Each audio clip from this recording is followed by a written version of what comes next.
STU Journalism and the New Brunswick Beacon present The Basement Files.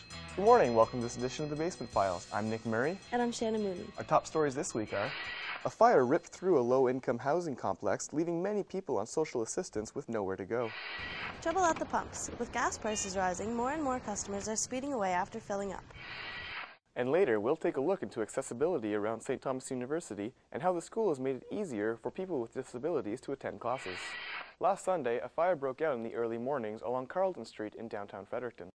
The building was home to Fredericton's beloved Isaac's Way restaurant. The building ultimately burnt to the ground, but firefighters did everything they could to prevent adjacent buildings from catching too. Ironically, Friday capped off the last day of New Brunswick's annual Fire Prevention Week. The official launch was a day before the Carleton Street fire at St. Martin's Fire Department. This noise could be the difference between life and death. This year's fire prevention theme is Have Two Ways Out. Have an alarm, but also a second exit. That saved the life of local fire victim Robin Lee Seal. So normally we use the front, but that night we use the back. Fire alarms are often removed, but they've saved many lives. It's only fire alarms that saved us. We rushed out of a building that was on fire. We got outside and the roof was flaming. Local firefighters spent the week visiting schools around the city. They encouraged students to make a safety plan at home. Isaac's Way restaurant wasn't the only tenant in the Carleton Street building. A rooming house primarily occupied by people on social assistance was also destroyed, leaving 26 people homeless. Justin Cook has the story. The cleanup process has begun on the charred remains of a three-story building that contained Isaac's Way restaurant and a rooming house. The fire crews rushed to the scene after receiving a call just after midnight that the building was in flames. The firefighters quickly realized they couldn't put out the fire, so they refocused their efforts on containing it. The building had collapsed by 7:30 a.m. That's when Platoon Captain Art Van Horn finally went home. We never did put it out until the building collapsed. All we could do was put water on both sides and try and protect the exposures and try and keep the fire down to slow the amount of heat that was being dissipated to the buildings on the side. The fire began downstairs in the restaurant before working its way to the rooming house, where 26 people lived. Everyone got out unharmed. Van Horn, residents of the rooming house, credit building manager Millie St. Olms for this. And I thought in my head, oh my God, a fire. And the bells had went off so many times before, and it was a false alarm. And I thought, all right, this is the middle of the night, I'll never get these people out, you know, what am I gonna do? Go, Millie, now. So I started pounding on every door and screaming, there's a fire, this is not a false alarm. St. Olms received a card from her former tenants in appreciation for her extraordinary dedication. St. Olms managed the building for 7 years and lived there with her son. She just returned from a vacation 3 days before the blaze. Rooming house residents were taken to the Fredericton Inn after the fire. The Canadian Red Cross paid the bill until Tuesday morning. Social assistance initially offered to pay for one more night, but then this was extended for some. Despite this, St. Olms was asked to leave Wednesday morning because she has a home in Harvey. Her tenants were unhappy to see her leave. Some of the fire victims have already left the Fredericton Inn. Some have gone to the homeless shelter, some to the women's shelter, and some have found new homes. On Saturday, at 11 a.m., all of the fire victims are forced to leave the inn. For STU Journalism, I'm Justin Cook. Those left homeless were housed at the Fredericton Inn until Monday morning. Although housing has been provided for most, those who wait will stay at the Howard Johnson Inn until their move-in dates. And if you've never been homeless, try sleeping outside in a box overnight. That's what happened in downtown Fredericton, as overnighters raised money for those who really do live on the streets. Here's Kaylee Moore with the story. Lay down really close together. There you go. These are some of the noises you can hear as cardboard shelters go up in Officer Square. Teams raised money by spending 12 hours of homelessness themselves. They hope to raise $50,000 for Chrysali's House for teenage girls. A local company, Exit Realty, pitched in $10,000. Owner Philip Duplessis is happy to volunteer. We were looking for something to a major sponsor of something, and when they said the homeless, 12 hours for the homeless, and where we sell homes, it seemed to be a good fit. This event brings out people of all ages. Kids like Rachel and Tyler Scott are excited to stay up past bedtime. The music and staying up late. sleeping in a box. They say it's fun to spend the night in a box, but it's a grim reality for many people. Staying up all night is not why assistant Samantha Bell is here. Personally, I actually know a friend who lived at Chrysalis House, so it really is something that's touched my life personally. She came and lived with me after she was too old to stay at Chrysalis House. So I know what it changed her life, I guess I just want to see help other girls. So Teams were provided with cardboard, plastic, and duct tape to make their shelters warm and sturdy. Interim Youth Executive Director Sarah Casey has directed the event for 6 years. She says it's inspiring. I couldn't imagine not being a part of this event, even if I wasn't part of Chrysalis House. It's a pretty amazing event. It's a really unique event and a unique way to raise awareness of the homeless population. It's a great support for Chrysalis House. It is so much fun. Many parents plan to take their kids home for the night, but those staying are excited to rough out the cold to support the cause. Even the cold hasn't stopped teams from coming out tonight to support the annual 12 Hours for Homelessness. Spirits are high as volunteers head out right now to count the money in hopes of reaching their goal of $50,000. For STU Journalism, I'm Kaylee Moore. Fredericton Marriott's call center will be closing its doors for good come February. It will leave 300 people out of work. This massive layoff will leave many scrambling to claim unemployment. The application process is a lengthy one and can vary by case to case. However, the sheer volume of applications can burden the system and create delays, says Employment Insurance Counselor Tim Burok-Champ. Especially this point of year where it happens, summer layoffs are a big thing and seasonal work, and then on top of it with this big layoff of 200 other clients coming in eventually. The closure's only in February, so we're not seeing the full hit of it yet, but no, it can put some factors on it. We're looking at doing workshops and we're doing what we can, but yeah, there's definitely more clients in the center. Employment officers help with cover letters, resumes, as well as trade skill development funding in certain cases.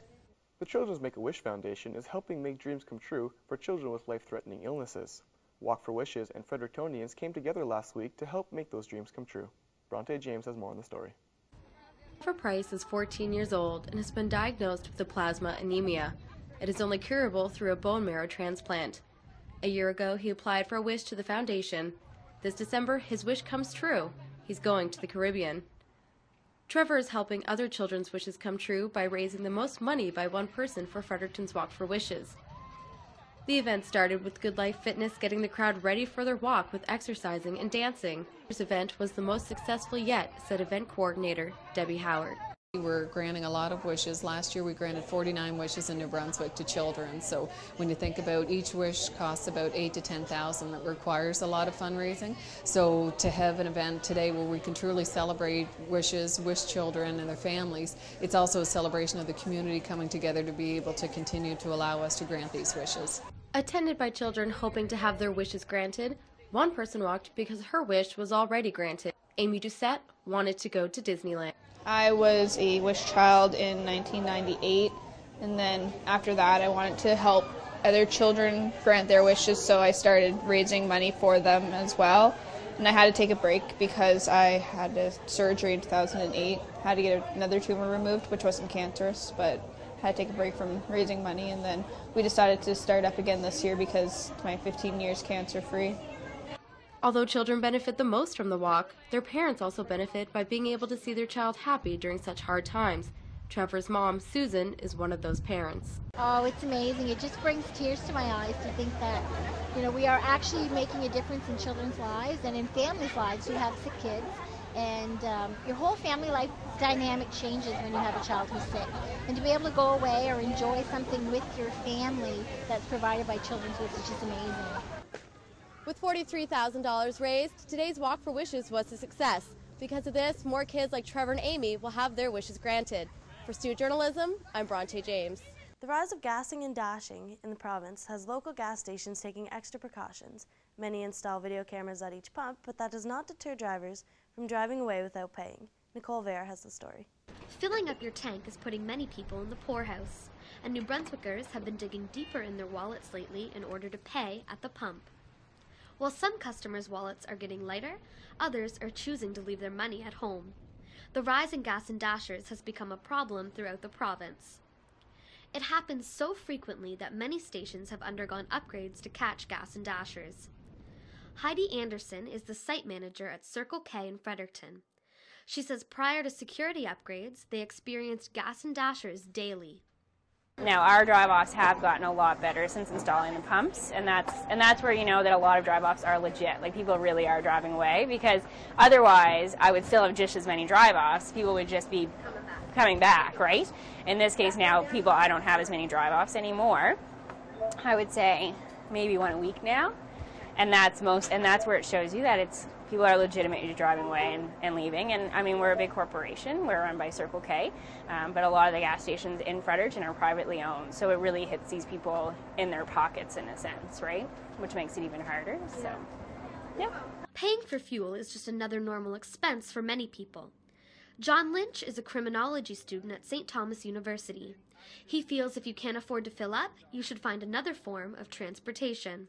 Gas stations are getting better video cameras to stop it, but it does happen, and that's one of the consequences of gas prices being so high. But if you can't afford to pay for the gas to put in your car, you shouldn't have a car. There is wonder on a weekly basis if the price will rise or fall at the pumps. However, if you refuse to pay, you could be charged with theft. Gas and dashers may need to figure out another way to get from point A to B. Due to the recent hike in gas and dashes, New Brunswick residents may want to think twice before leaving the pump. Gas stations are doing everything they can to prevent this from happening.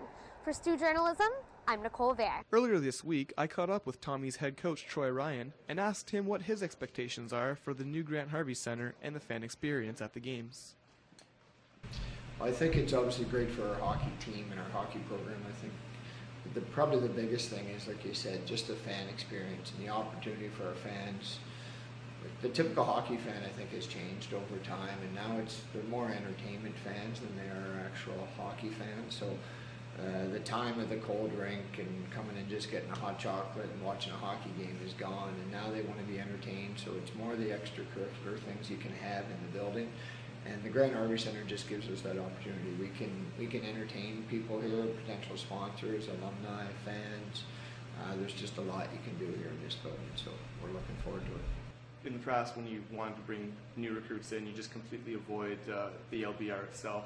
That being said, what have you seen for some of the new recruits coming into the Grant Harvey Center that have already been in the team? Like, what have their reactions been? Biggest thing for me, and I would avoid the LBR in some circumstances. Sometimes I would bring them through if I didn't think it was going to be a negative factor. With regards to Grant Harvey, the fact of the matter is a lot of these players have grown an expectation to play in a facility with all the perks that the Grant Harvey brings. And, you know, when I'm bringing in a player, say if I'm bringing in a player that played for the Oshawa Generals, he's played in facilities of this magnitude and even bigger and greater. The guys, I have a couple players here that play for the London Knights, who are used to playing in stadiums with 9,000 seats and skyboxes everywhere. So as much as it is a perk for our program, it's more of a just bringing the expectations of these players, bringing our program to their level of expectation, and not saying they have a right to have those expectations, but through their careers and playing major junior hockey now. Major junior hockey is such big business that their expectations are at this level. So no longer will you lose a player because of a building like the LBR, but I also don't think it's going to mean the red carpet's rolled out and everybody's going to want to come to St. Thomas because of a building. I think they come here, this will not lose a recruit anymore. It's brought it up to standards and then some, I believe. So you mentioned bringing in those guys with that will be academic All-Canadians. How does success in the classroom translate to on-ice success? Well, I don't know if it directly results in on-ice success, but it results in a little more pride in your program. And generally, if you bring in, and just like any business, if you bring in good people to your program or to your company, you're ultimately going to have success at some point. I think academic people that will do relatively well academically will be committed athletically as well. Having said that, you know, you obviously have a wide spectrum of academics on a hockey team, but you know, I think it's very important to, you know, if you've got players that are coming in and getting athletic scholarships, it's a lot easier, in my opinion, to justify an athletic scholarship if you're giving it to a guy with a 3.7 grade point average. So I think it's just important to surround your team with more goals than just, oh, nice performance. University life can be difficult enough for those who can read, hear, see, and walk. For students without those luxuries, it can be an even greater challenge. St. Thomas University offers a service for students with disabilities. Andrea Silverthorne has the story. You're a silly boy. You've just met Shelley Jones and her service dog, Galen. Jones is a recent St. Thomas University graduate who received help from the school's student accessibility services when she experienced a sudden onset of complete deafness in her left ear. I was horrified because everything just sounded like vroom, vroom, vroom, and I thought, what is going on? Now meet the people who help students like Jones. Marina Nadeshkivska, the program's coordinator, and Rick Sharp, its student accessibility advisor. Together, Nadeshkivska and Sharp manage SAS, as the service is commonly known, under the direction of this woman, Nancy O'Shea, who attends to all aspects of student campus and residence life. St. Thomas's funding for SAS comes for the most part from the Canada Studies Act. You must qualify for a student loan to be funded by the Act for Accessibility Services. Nonetheless, if a student does not qualify, St. Thomas steps up to bat for the student. If they are not eligible for student loans, then Rick or I will step in as a tutor coach and help a student with organization, with study skills, with exam preparations and whatnot. Jones was already aware of St. Thomas's services for students with special needs when she went deaf. Package which go to the student, to the first year student now contains something about accessibility.